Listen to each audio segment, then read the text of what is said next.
Hola, hola, ¿cómo están? Bueno, nuevamente una semana de Café con Luber y después de un domingo electoral con mucha energía y muchas sorpresas. En primer lugar, bueno, la celebración de la democracia siempre, antes que nada, una gran participación ciudadana y tuvimos, bueno, un panorama electoral bastante complejo porque muchas de las expectativas que existían se vieron trastocadas. Pero por supuesto agradecerle muchísimo a todos y todas, no solamente los candidatos, sino todos los militantes de las distintas fuerzas políticas, su esfuerzo, su presencia, los presidentes de mesa, los fiscales, realmente impecable, y el funcionamiento de las boletas electorales, estas boletas papel, que funcionó bastante bien, aunque hubo mucha gente que no sabía cómo debían funcionar, ¿no? Porque, bueno, buscaban un nombre de un candidato y no lo encontraban. Tuvimos y vimos varias situaciones difíciles, pero bueno, con la práctica eso se va mejorando.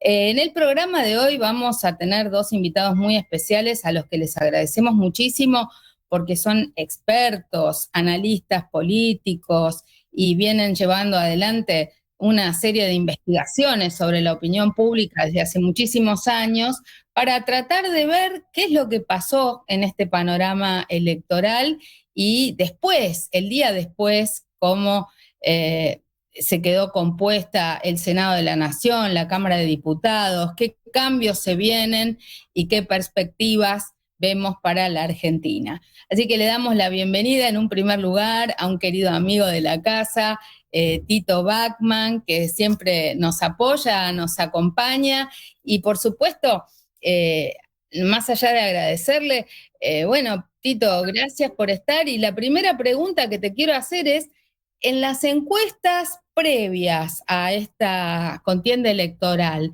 ¿aparecía algo vinculado a los resultados? Porque me da la impresión de que después de las elecciones tan contundentes anteriores en la provincia de Buenos Aires había como otras expectativas, que ni la propia Libertad Avanza se imaginaba este resultado electoral. ¿Qué Tampoco lo ves? tuvo. Sí, es cierto lo que decís. El primer punto a tener en cuenta es, si vos, nosotros que estuvimos trabajando no solamente con encuestas, sino además con datos para hacer simulaciones y proyecciones, detectábamos que se llegaba al final en un empate técnico entre 32 y 34% para cada uno. Quiere decir que el que ganaba podía sacar con el error estadístico 34-35% y el que perdía, ponele 31-32%. La diferencia iba a ser mucho más exigua. Eh, ¿Qué es lo que ocurrió? Impensado totalmente lo de la provincia de Buenos Aires, totalmente. Sí es cierto que el viernes o sábado los últimos trabajos de campo de la provincia de Buenos Aires ya dejaban al descubierto que los 14 puntos de septiembre habían quedado atrás. Y se hablaba de 6 o 7 puntos, de acuerdo a distintas variables de proyección que tenés que hacer. También podían ser 8, también podía ser 5.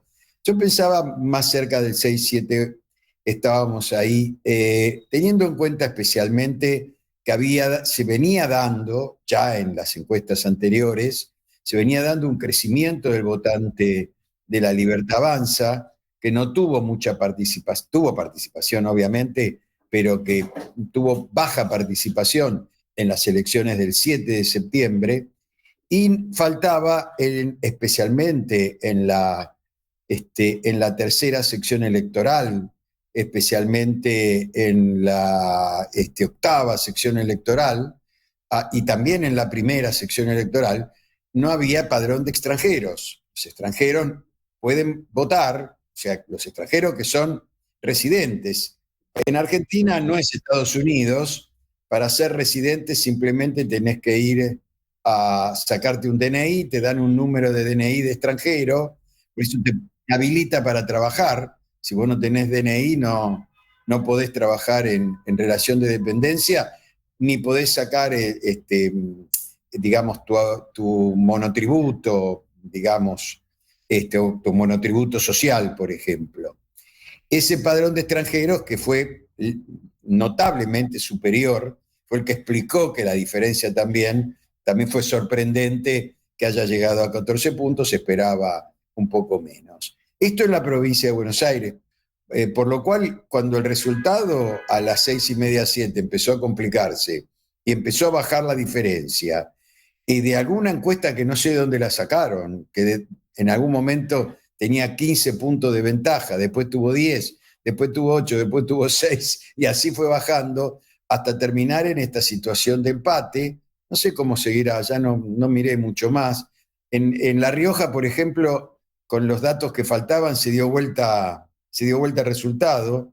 Estaban bastante parejos, pero terminó ganando el gitano Quintela, por ejemplo, algo así como lo que pasó en la provincia de Buenos Aires, ¿te acordás? En el 2007, cuando en Las PASO, cuando se hizo el recuento de votos, Cristina sacó un punto más. Puede ser que también en el recuento de votos pueda haber se pueda dar otro resultado en la provincia de Buenos Aires. Pero bueno, es una hipótesis. El tema más grave se dio en la totalidad de las provincias que componen Provincias Unidas. Sacaron todas esas provincias, se cayeron. Y se cayeron los últimos días, porque yo no trabajé en esas provincias, pero los resultados que yo conocía de colegas muy cercanos que han trabajado conmigo y que los respeto muchísimo, daban en algunos casos el resultado que podía ganar la Libertad Avanza, pero no por tanta diferencia como pasó en Córdoba, que la diferencia pasó a ser de alrededor de 10 puntos. Se sabía que Puyaro no andaba bien en Santa Fe. ¿Te acordás que Puyaro ganó cómodamente la primera elección en Santa Fe del año, con baja participación, pero que fue la reforma constitucional de la provincia? Ganó, pero con lo justito en la segunda elección del año, donde le dieron una paliza en Rosario, Monteverde, que le ganó, como él dice, a Milei, le ganó a Hapkin, es el intendente, y también le ganó a Puyaro, al gobernador, y acá directamente salió tercero. Primero la Libertad Avanza, después el Frente Patria, el Fuerza Patria, ya uno se va confundiendo con los nombres, que llevaba una muy buena candidata en Rosario, que también le fue bien en Rosario, salió segunda. Y las derrotas, en otras provincias, donde a tal punto que en la provincia de Buenos Aires, Florencio Randazzo ninguno entró. Te habrás dado cuenta que en la provincia de Buenos Aires la polarización fue tan grande que se llevó puestos todos los votos con una diferencia muy pequeña, que es prácticamente un empate técnico, cuando se esperaba un triunfo cómodo del peronismo. Esto es verdad. Ahora, la pregunta que te hago es esta. ¿A todos los encuestadores les daba que ganaba Milei o les daba que ganaba Fuerza Patria? ¿A qué atribuís el cambio? Digamos que la gente es un voto vergonzante, esto ya No fue un problema de voto vergonzante. Fue un problema de que probablemente mucha gente tomó decisiones a último momento o no le quiso decir a los encuestadores que iba a votar y por ahí les dijo que estaba indeciso y finalmente fueron, o les dijo que iban a votar en blanco, que no iban a votar, y finalmente fueron a votar. Porque, te repito, si vos olvídate de las maniobras electorales, postelectorales comunicacionales. Si vos comparás este resultado, solo lo que sacó la Libertad Avanza, los 40 puntos, te digo que proyectaba entre 34 y 35, sacó 40, esos 5 puntos de diferencia están en estas 3 provincias. En el resto del país todo más o menos funcionó ahí, porque mira que muchos lugares donde ganó Fuerza Patria, ganó el peronismo, ganó por poquito, estaban muy parejos. Está bien, ¿a qué Ahora, atribuís este Hay voto. hay un factor muy importante, y yo lo dije esto, no es que lo invento ahora o lo saco de la galera para dar una explicación. Yo dije que en esta elección que se presentaba tan cerrada, ¿no es cierto? El que ganaba era el que imponía la consigna de referencia dominante, que era una, ¿cuál era? La bronca. La bronca que fue la que llevó a ganar a Kicillof la batalla electoral del 7 de agosto, de septiembre, perdón. La bronca por la situación económica, el mal humor social por la plata que no alcanza, por no llegar a fin de mes. 85% de los argentinos no llegan a fin de mes o llegan con muchas dificultades. Y ese 85%, por supuesto que hay votantes, ayer hay votantes de esa gente que fue a votar a La Libertad Avanza. ¿Por qué? Porque la consigna que terminó triunfando fue el miedo. El miedo al lunes negro, el miedo a la explosión del dólar, el miedo al 2001, por decirlo de alguna manera, el miedo a que explote la situación, a que nos pongamos en una realidad compleja de un país que explotaba porque no tiene contención, porque no le quedaba otra cosa. Mucha gente prefirió ese voto conservador, ese voto del miedo. Es cierto que hay una sociedad derechizada como pasa en todo el mundo, si no Milei no podría tener 42 a 43% de imagen positiva. Y fíjate que sí los tiene para todos aquellos que discuten, si la tiene o no tiene los 43 o 44, no sé. Estaba volviendo a subir un poquito en la imagen, porque sacó 40% de votos. Entonces, Tengo una pregunta. Esto te iba a decir, me preocupa fundamentalmente por temas que son cuestiones de fondo.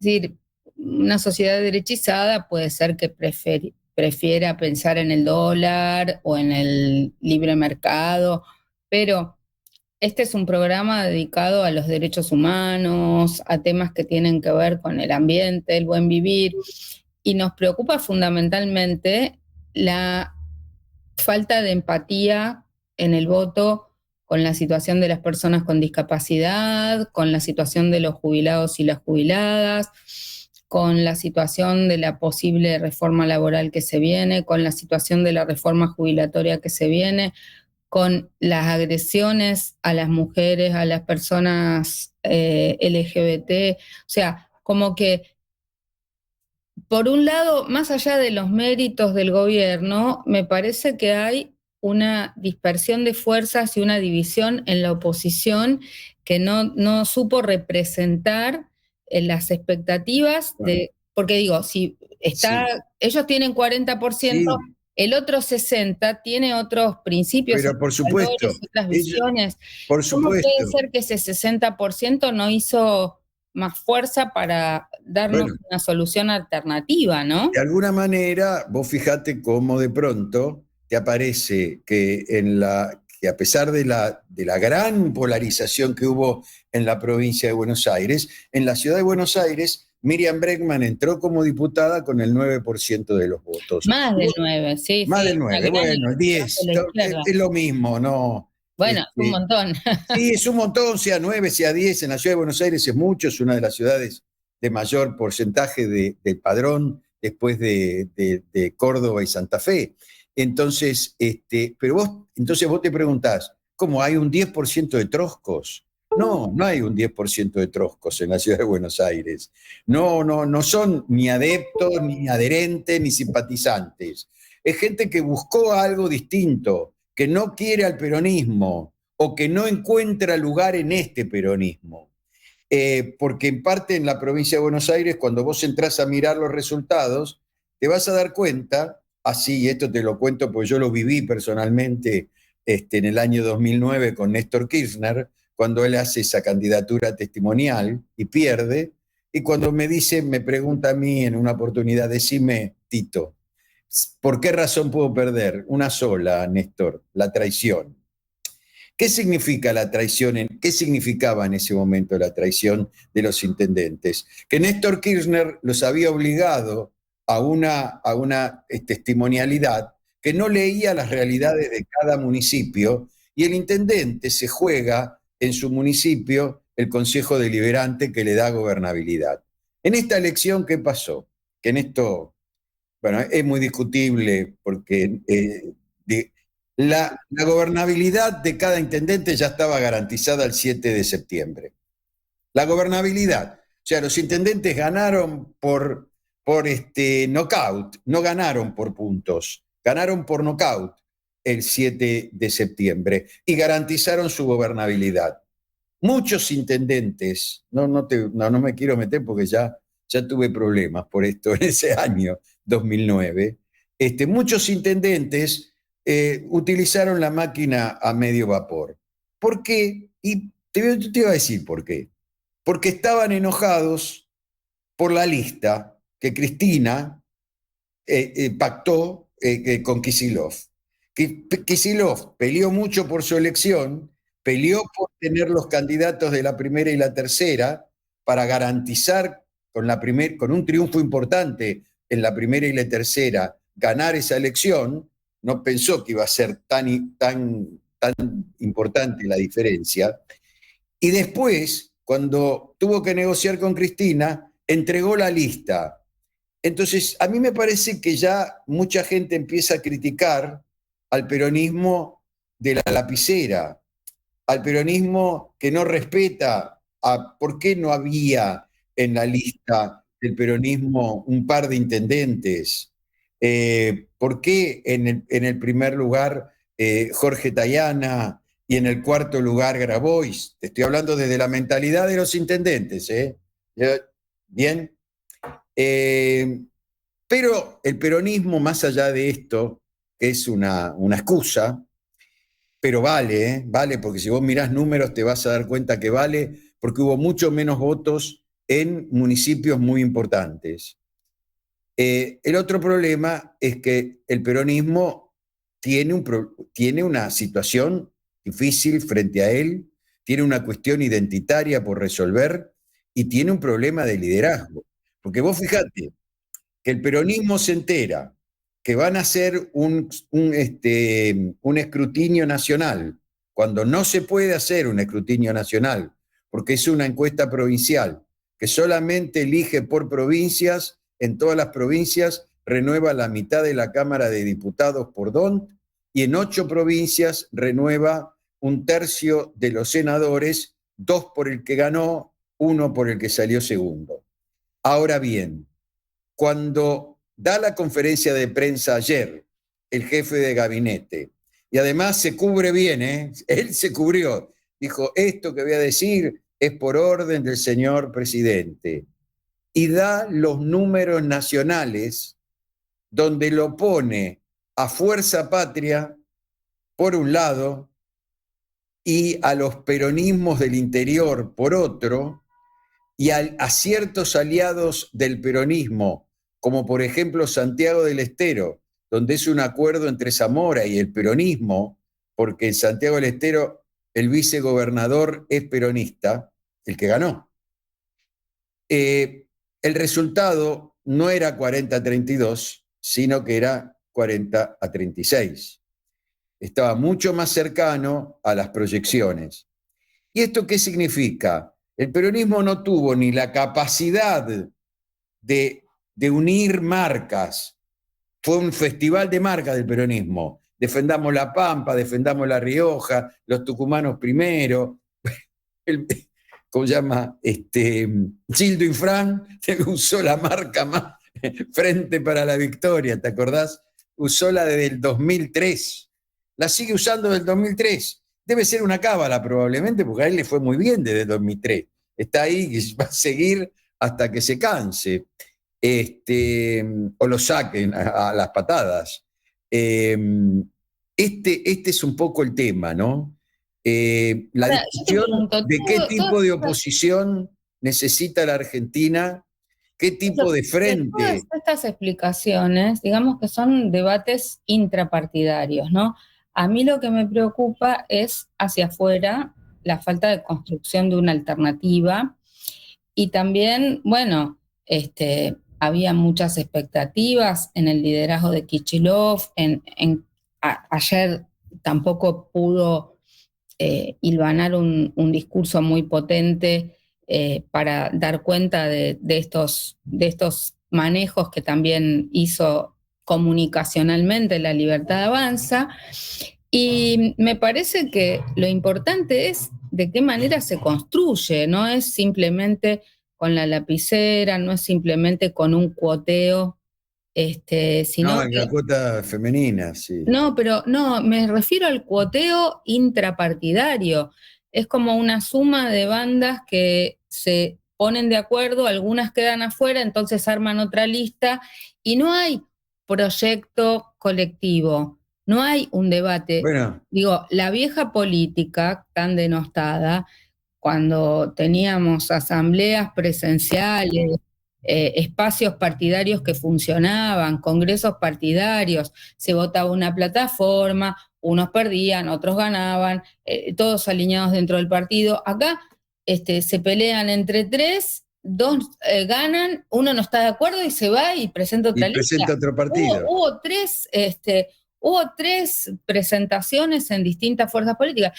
Y yo creo que el buen resultado de la izquierda, con todas las limitaciones que planteas, primero, reducir al trotskismo a la izquierda, me parece que están haciendo un esfuerzo importante por nuclear a todos los espacios de la izquierda, pero más tiene que ver con constancia, coherencia, insistencia en principios, en valores, y van, y van, y van, y siguen, y siguen, y siguen, Perdóname, y democracia interna. y democracia interna. Y democracia interna. Entonces, vos tenés que empezar a pensar que este Porque, peronismo, por ejemplo, rotan en las bancas, o sea, sí, todos los rotan en las partidos que quedan bancas, adentro rotan en las bancas. rotan en las ¿Cuál es el bancas, problema? En porque cambio, te todos toca los... 2 años a vos y 2 años a Bueno, mí. Y es eso, así. Bueno, esto es otra mentalidad, probablemente que, a ver, el peronismo nació, viste, hace poquito fue, cumplió 80 años. Cumplió 80 años el peronismo, un siglo es. y El ni que peronismo hablar de la, nació, perdóname, hablamos del peronismo, pero ni que hablar de la UCR.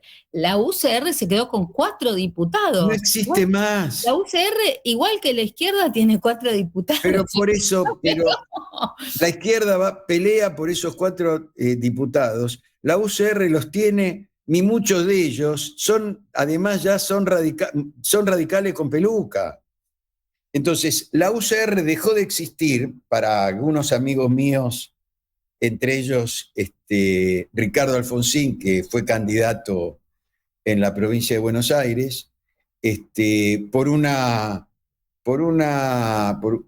alianza progresista, digamos. Sacó menos del 1%, Bueno, ahí lo tenés. ni con Pero, el apellido de perdoname, Biden. soy amigo de Ricardo de hace muchos años, y le dije, no, no vas a andar.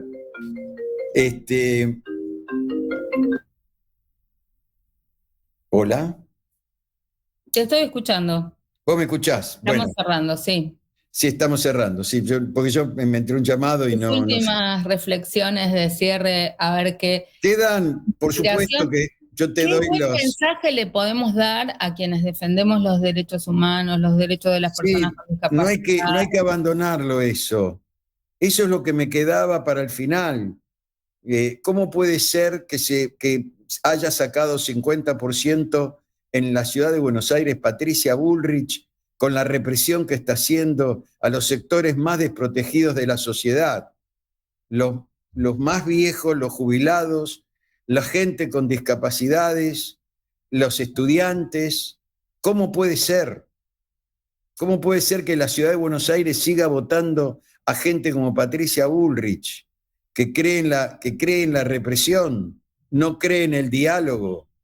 ¿Cómo se puede seguir votando a Milei, que lo único que le interesaba es llegar a tener el tercio para que no junten más los 2 tercios, pasar el tercio, para que no junten más 2 tercios? Entonces, yo creo que en una Argentina, que tiene gente de derecha, por supuesto, esta elección no es simplemente pensar la gente se está derechizando. También hay que darle oportunidades a la gente. Hay que darle cosas diferentes.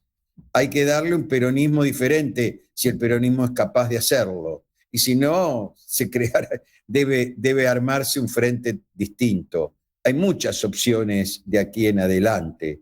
El peronismo tiene un desafío muy importante, que no le pase lo mismo que le pasó al radicalismo. El radicalismo, desde el Pacto de Gualeguaychú del año 2015 en adelante, se destruyó. Nada quedó del radicalismo de Alem y de Irigoyen y de Alfonsín. Y de Alfonsín, que lo incluyo por su lectura de la democracia. Muchísimas gracias, Tito. Seguimos apostando a construir democracia y mejorar la democracia participativa. Creo que no solamente hay que pensar en lo electoral, sino que también la democracia se construye todos los días con nuestra participación ciudadana, y por eso estamos fortaleciendo distintos espacios de participación para que nuestras voces se escuchen. Y muchas gracias por tu interpretación y nos seguimos viendo. Gracias. Dale, chao, hasta Enseguida pronto. volvemos con más Café con Luber. Gracias.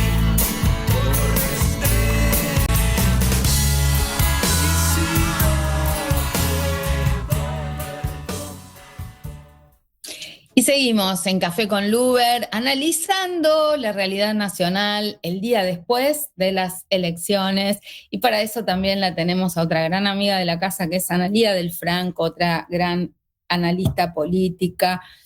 Bueno, bienvenida, Analía, muchas gracias por participar, y sobre todo, ¿cómo estás?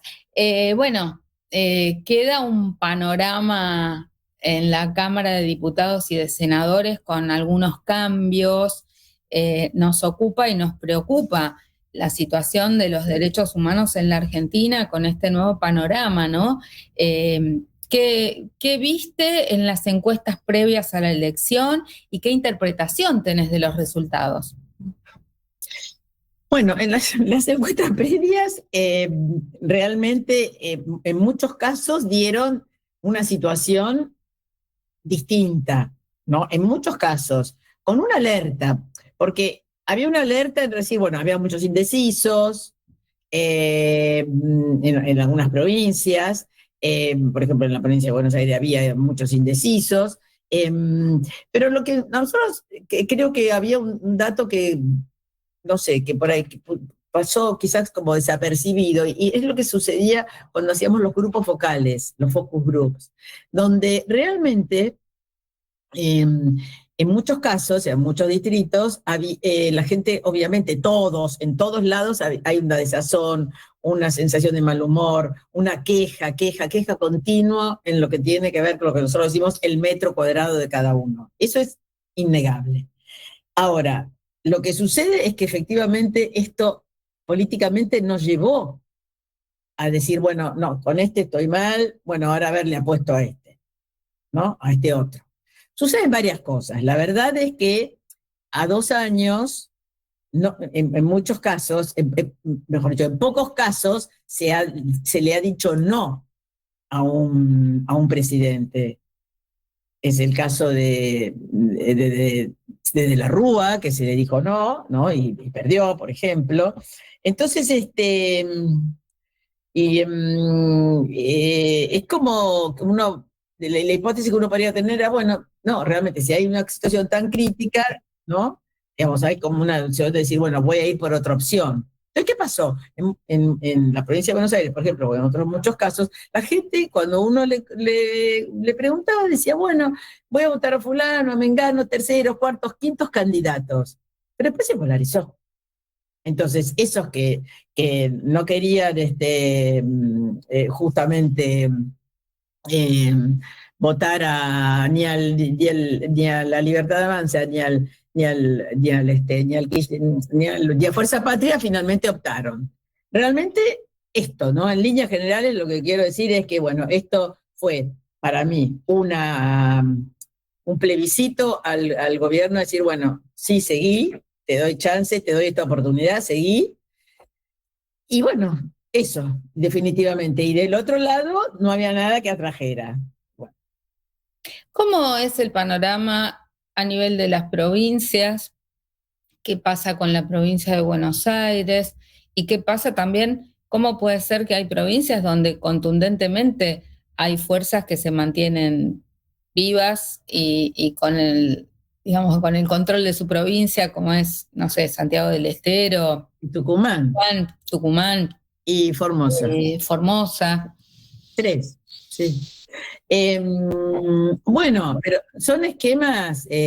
Tucumán, primero, Tucumán se puso el propio el gobernador era candidato, más o menos. Había una cuestión de donde aparece, se provincializó muchísimo, se provincializó, digamos, absolutamente la campaña.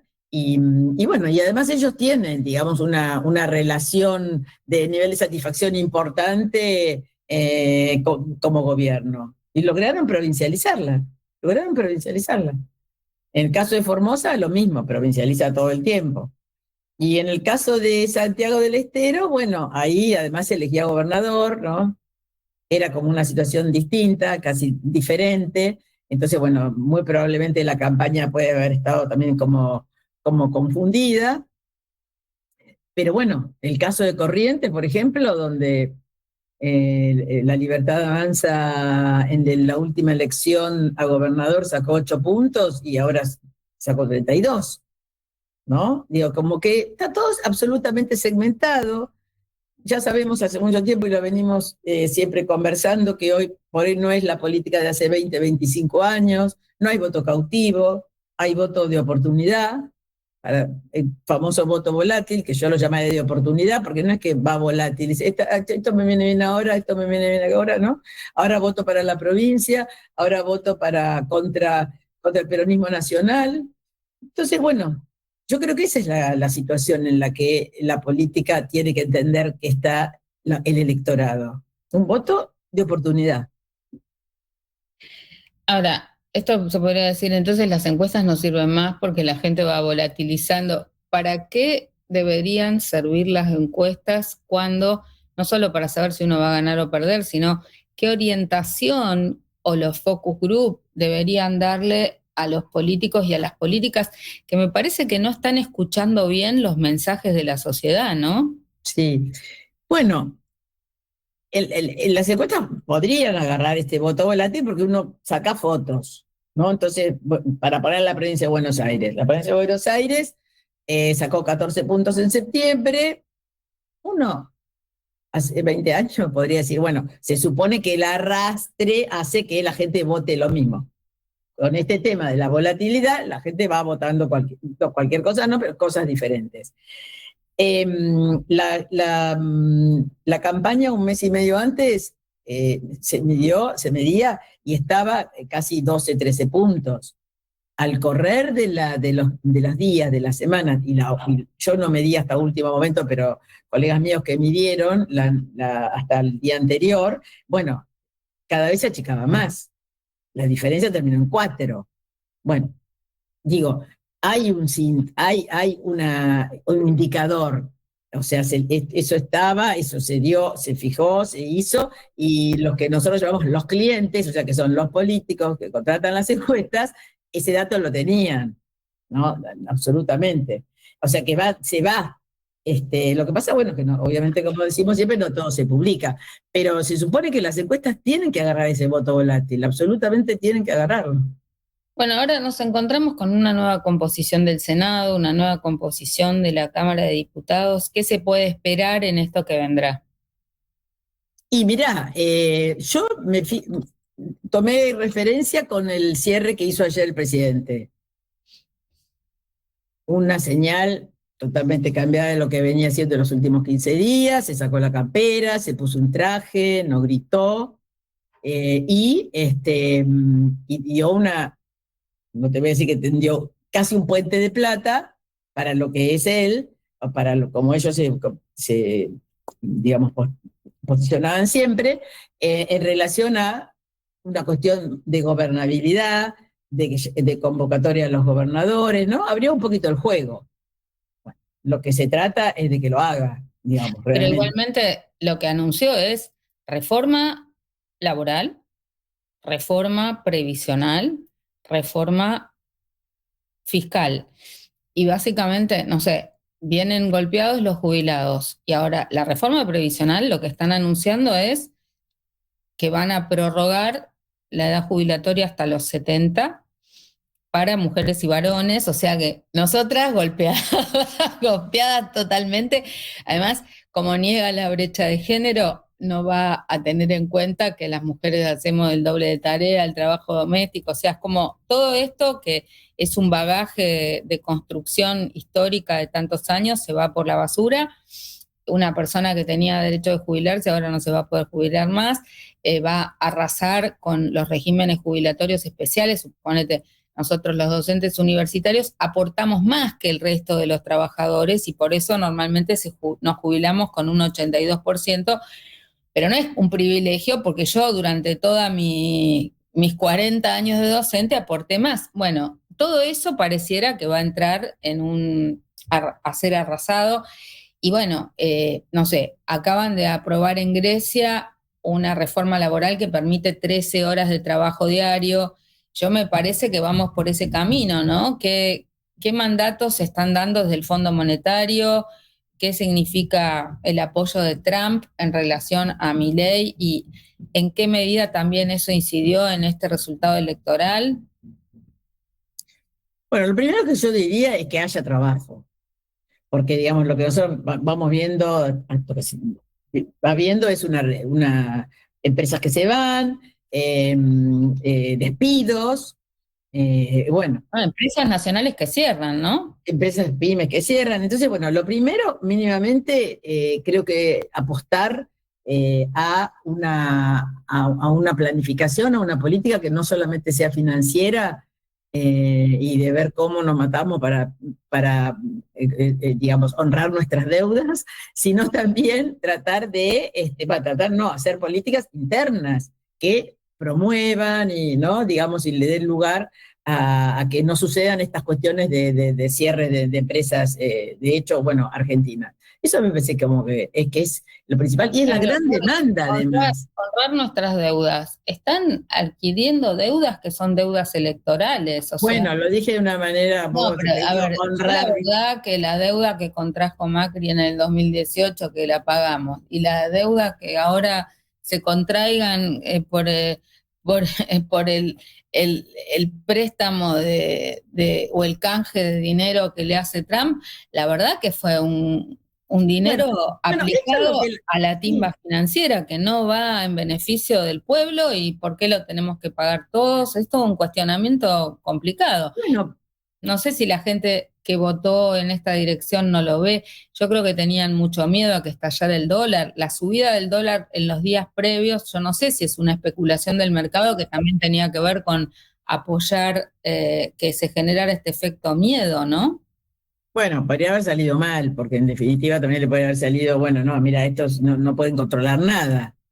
También, digamos, me parece que es una situación de un combo y que efectivamente probablemente hubiera sido terrible, hubiera habido, ¿no? El mercado hubiera estallado por los aires, no sé, es probable. Y efectivamente sí hay una cuestión de efecto miedo, porque la verdad es que la población no ve conducción ni de un lado ni del otro.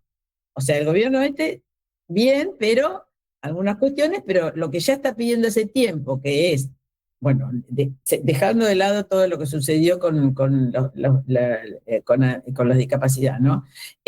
Pero que es en la diaria, es mejorar el costo, digamos, el costo el valor del salario, digamos, el costo de vida, y que no haya despidos y que haya trabajo para todos, no se lo está dando, que eso es lo que viene, es la demanda. Porque que se haya votado no implica que esa demanda no esté. La demanda sigue estando. O sea, los problemas y las cuestiones a resolver, el gobierno las sigue teniendo. Por eso, bueno, todo el mundo está diciendo, bueno, espero que se dé cuenta que esto no es un cheque en blanco, ¿no? Es decir, bueno, te renuevo el contrato. Pero todo eso lo tiene que, efectivamente, no, ahora no es que va a estar todos callados, no, todo va a seguir igual, digamos. Pasado el día de hoy, las demandas van a seguir siendo absolutamente las mismas. Lo que pasa, bueno, sí, que efectivamente el gobierno sale fortalecido después de 2, 3, 4 meses que tuvo de una situación de mucha fragilidad y de quiebre, ¿no?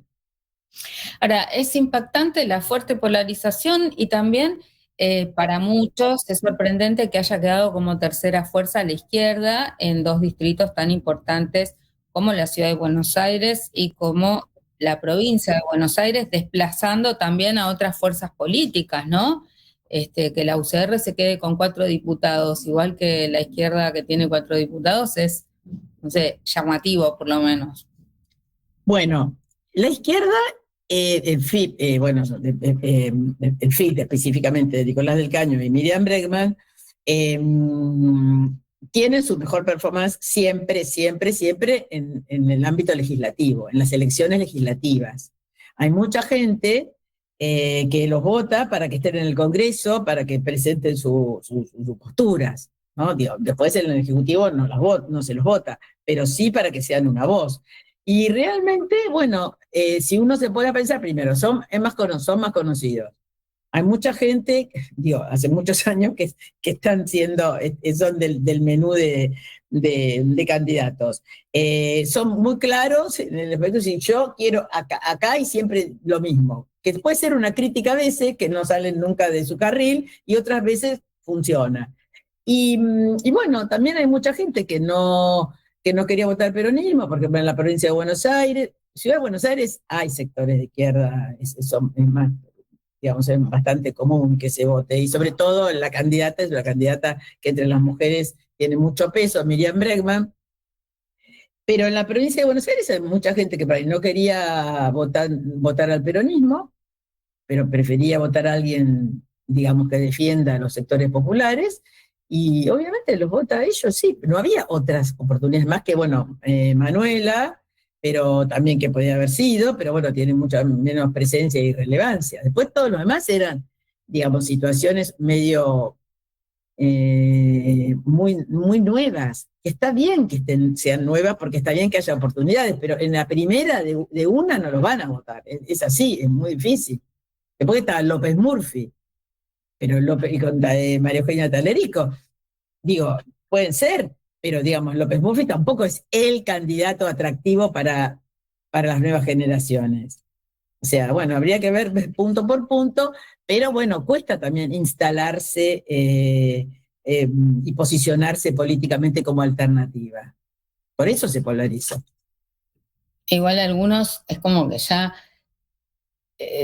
no es que empiezan de cero, ¿no? Digamos, López Murphy tiene muchos años de historia, Lustó tiene años, Bueno, qué sé yo, no sé, hay exministros, Graciela Ocaña, o sea, hay un montón de gente que tiene una larga trayectoria, no es que es la primera vez que aparece en las listas, ¿no? También es como que la polarización fue muy fuerte y solo sobrevivió la izquierda con sus consistencias, principios, valores, sus postulados. El resto quedó arrasado porque la división entre la Libertad de Avanza y Fuerza Patria fue arrolladora, ¿no?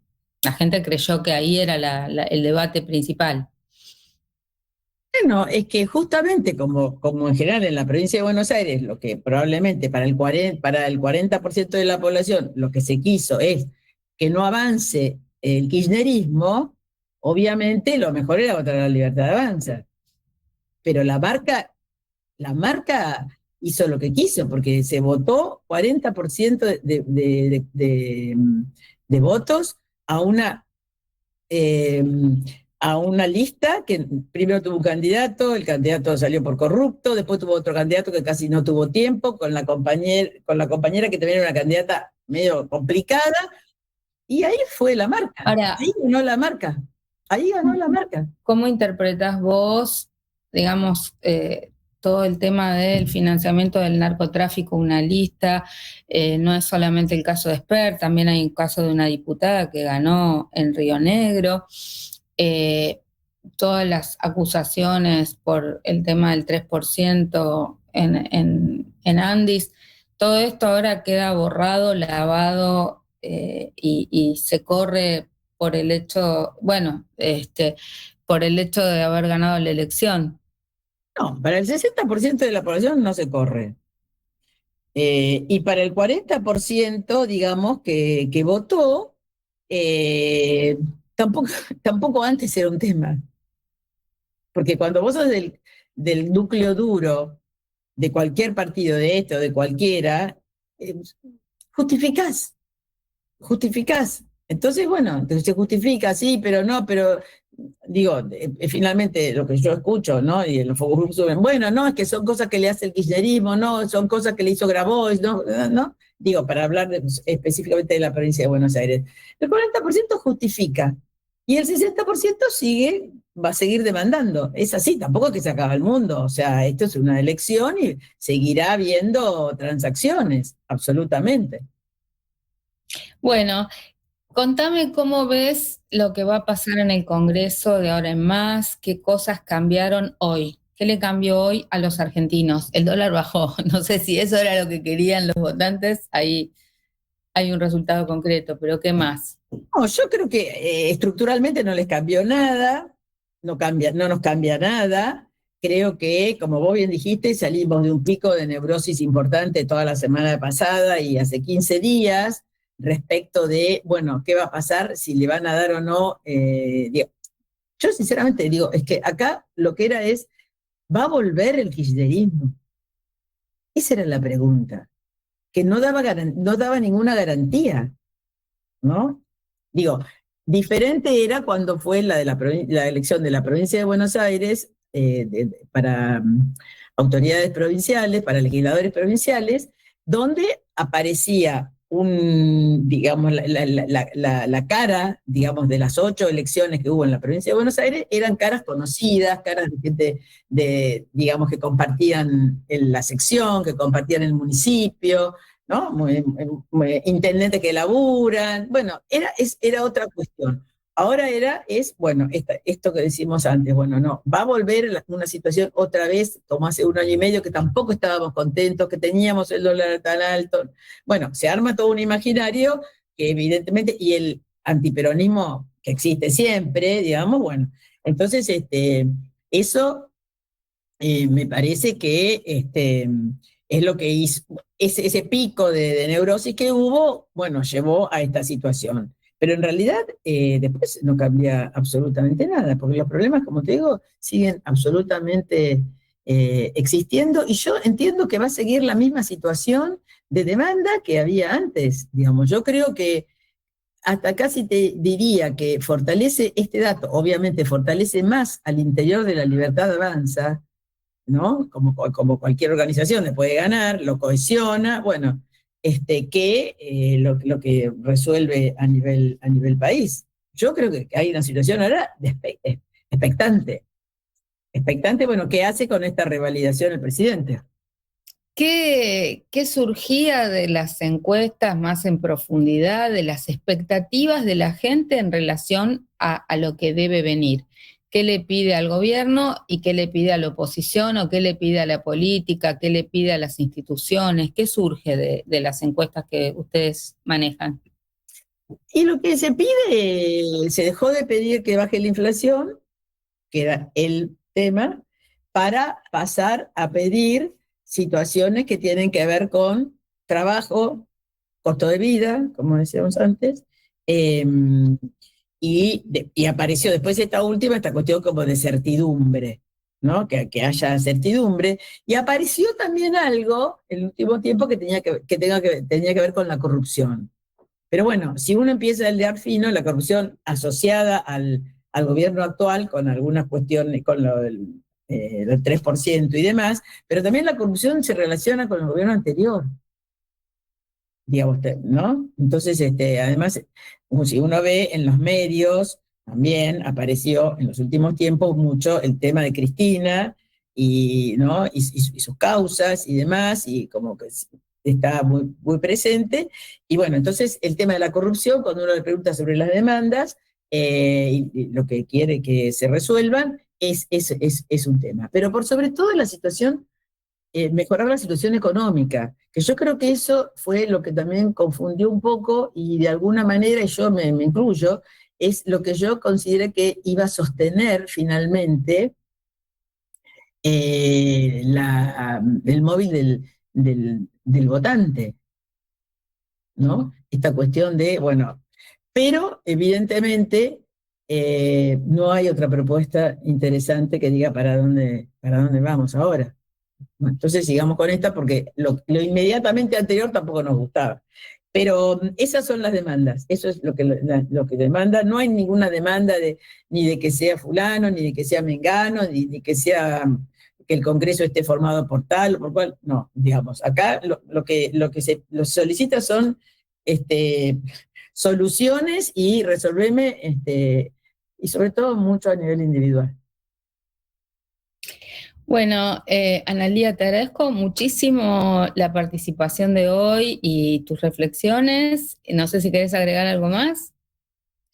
No, bueno, es que me parece que bueno, en general siempre el día siguiente a una elección que la verdad que generó mucha sorpresa, bueno, sí, sigue manteniendo el impacto y la sorpresa, pero insisto en esto, nada cambió. O sea, vas a ver que en los días sucesivos o en el mes sucesivo, las demandas van a seguir siendo las mismas. Bueno, muchas gracias, Analía. No, gracias. Y bueno, para cerrar el programa voy a hacer algunas reflexiones, sobre todo agradeciéndoles muchísimo a todos y todas por habernos acompañado en el día de hoy. Recuerden que estamos en el proceso de elección de defensor o defensora del pueblo de la nación. Las novedades son que de 75 candidatos, ahora hay 38 que hemos sido preseleccionados. Habían preseleccionado 39, pero hay una de las candidatas que renunció, así que quedamos 38 que vamos a dar nuestra presentación del plan de trabajo en una audiencia pública los días 29 y 30 de este mes, en el Senado de la Nación. A mí me toca exponer el día 30 a las 9 horas de la mañana. Por supuesto que se va a transmitir por YouTube, los invitamos a verlo en el YouTube del Senado de la Nación, pero también quienes quieran asistir personalmente pueden enviar una nota, un mail a defensoría@senado.gov.ar. La audiencia obviamente es una audiencia pública, debe ser abierta al público, y pasen su nombre y su DNI para que los autoricen, para que los habiliten.